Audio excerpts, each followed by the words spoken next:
ಹಾಕಲ್ಲ ಮಾಡ ಸುಮ್ಮನೆ ಬಂದು ಸಂಘಟನೆಯ ಮುಖ್ಯಸ್ಥರೇ, ನನ್ನ ಬಂಧುಗಳ ಕೊಟ್ಟಿದ್ದಾರೆ.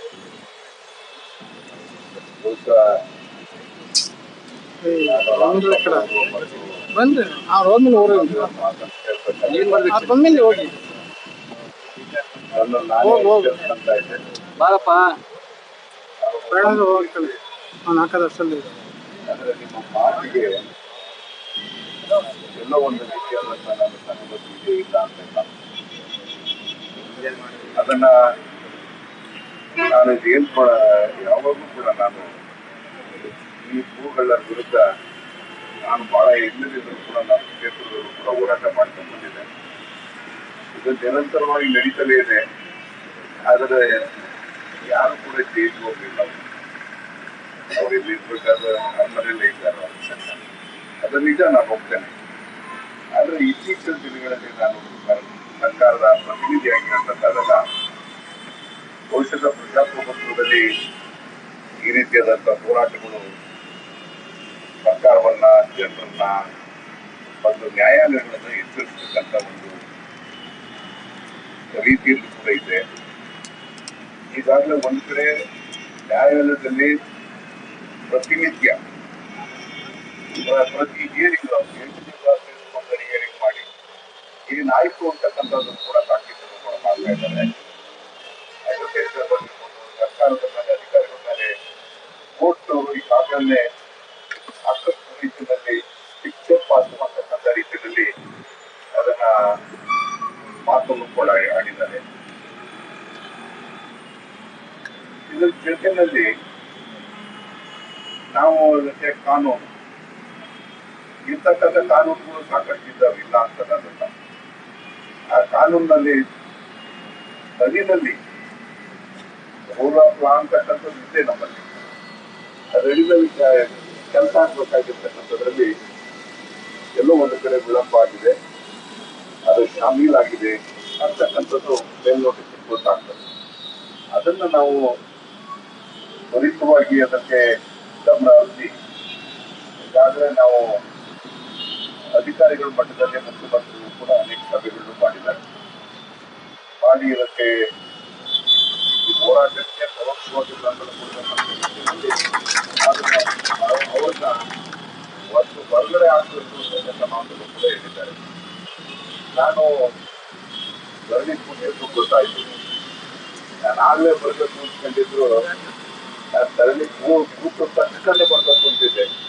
ಅದೆಲ್ಲ ಒಂದ್ ಕಡೆ ಉತ್ತರ ಕೊಡ್ಬೇಕು ನಿಮ್ಗೆ. ಕಾರಣಕ್ಕೋಸ್ಕರ ನಾನು ಮೊನ್ನೆ ದೆಹಲಿಗೆ ಹೋಗಿ ಕೇಂದ್ರದ ಗೃಹ ಸಚಿವರನ್ನು ನೋಡಿ ಯಾಕೆ ಈ ಕಾನೂನು ನಮ್ಗೆ ಕೂಡ ಆಗ್ತಿದೆ ಅಂತಕ್ಕಂಥದ್ದನ್ನು ಕೂಡ, ಅದು ಅನೇಕ ಇಲಾಖೆಗಳು, ಕಾನೂನು ಇಲಾಖೆ, ಗ್ರಾಮೀಣಾಭಿವೃದ್ಧಿ ಇಲಾಖೆ ಸಂಬಂಧನೇ ಇಲ್ಲ, ಅಲ್ಲಿಗೆ ಫೈಲ್ ಹೋಯ್ತು. ಅಲ್ಲಿಂದ ತಿರುಗಿ ಗೃಹ ಇಲಾಖೆ ಬಂತು. ಈಗ ತದನಂತರ ಈಗ ರಾಷ್ಟ್ರಪತಿಗಳಿಗೆ ಹೋಗುವಂತ ಮಟ್ಟದಲ್ಲಿದೆ.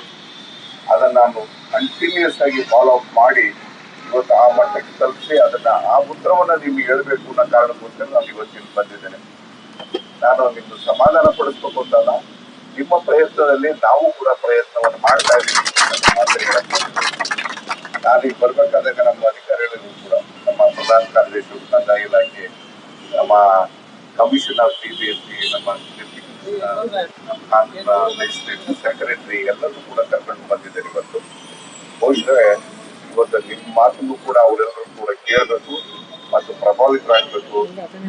ಮತ್ತೆ ಅದು ಯಾವುದೋ ಒಂದು ರೀತಿಯಲ್ಲಿ ಕಾರ್ಯಾಚರಣೆ ಕೂಡ ತೆಗೆದುಕೊಂಡು ಹೋಗಬೇಕು ಅಂತಕ್ಕಂಥ ಅವರು ಕೂಡ ಕರ್ಕೊಂಡು ಬಂದಿದ್ದಾರೆ.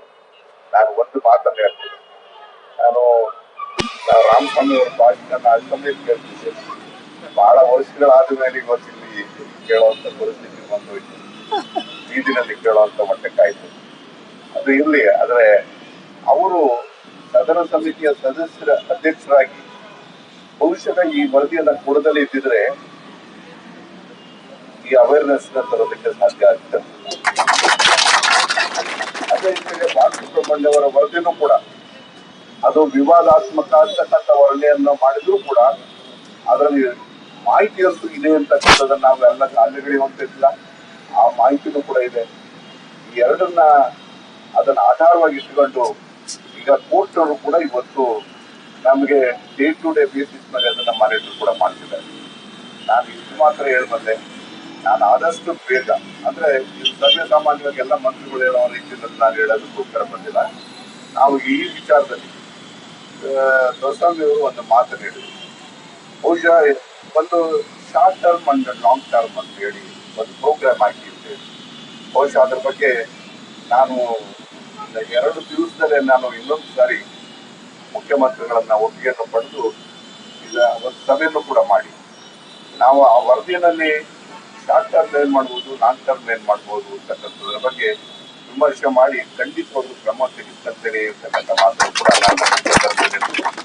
ಬಹುಶಃ ನಾನು ನಿಮ್ ಜೊತೆ ಬಂದು ಕೂತು ನಿಮ್ಗೆ ಸಹಮತಿಯನ್ನ ತೋರಿಸಿ ನಾನು ಈ ಮಾತು ಹೇಳಬೇಕಾದಾಗ ನಾನು ಖಂಡಿತವಾಗಿ ಅದನ್ನ ಸಾಧನೆ ಮಾಡ್ತೀನಿ ಅಂತಕ್ಕಂಥ ಮಾತನ್ನು ಕೂಡ ಈ ಸಂದರ್ಭದಲ್ಲಿ ಹೇಳ್ತೀನಿ. ಬಹುಶಃ ಇವತ್ತು ಬಹಳ ಸುಲಭ ಅಂತ ಹೇಳಿದ್ರೆ ಈ ಭೂಗಳ್ಳರು ಇವತ್ತು ಬೆಂಗಳೂರಿನಲ್ಲಿ ಇರ್ತಕ್ಕಂಥ ಇನ್ನ ಯಾವ ತರನು ಯಾವ ದುರ್ನಡತೆ ಯಾವ ಅವ್ಯವಹಾರ ಏನು ಮಾಡ್ಬೇಕಾಗಿಲ್ಲ. ಇಲ್ಲಿ ಯಾವ್ದೋ ಒಂದು ಸರ್ಕಾರಿ ಜಮೀನನ್ನು ಕಬಳಿಸೋ ಪ್ರಯತ್ನ ಪಟ್ಬಿಟ್ರೆ ಸಾಕು ನಾವು ಆಗುತ್ತೆ ಆ ಮಟ್ಟಕ್ಕೆ ಆಗೋಗಿದೆ. ಅದನ್ನ ತಪ್ಪಿಸೋದಕ್ಕೆ ನಾವು ಸರ್ಕಾರ ಬದ್ಧವಾಗಿದೆ. ಅದನ್ನ ನಾವು ಕಾನೂನು ಕೂಡ ರಚಿಸಿದ್ದೇವೆ.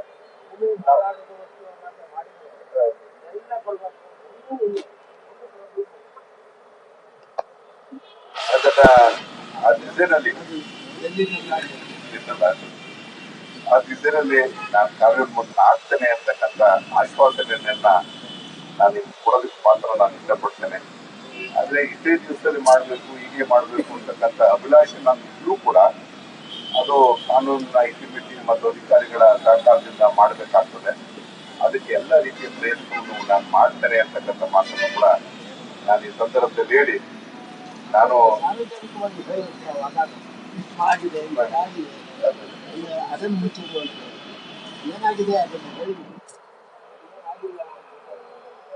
ಈ ಪಕ್ಷದಲ್ಲಿ ನಾನು ನೀವು ಬಂದು ಬೀದಿಗೆ ಕೂತಿರೋತಕ್ಕಂಥದ್ದು ನನಗೆ ಅಂತ ಇಷ್ಟ ಆಗೋದಿಲ್ಲ.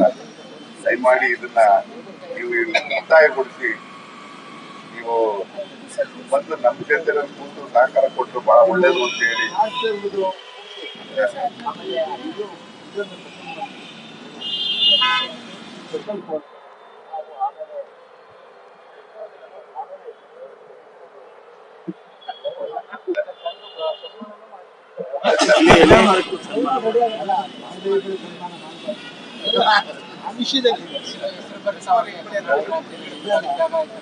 ನಮ್ಮ ಕೈಲಿ ಆಗುತ್ತೆ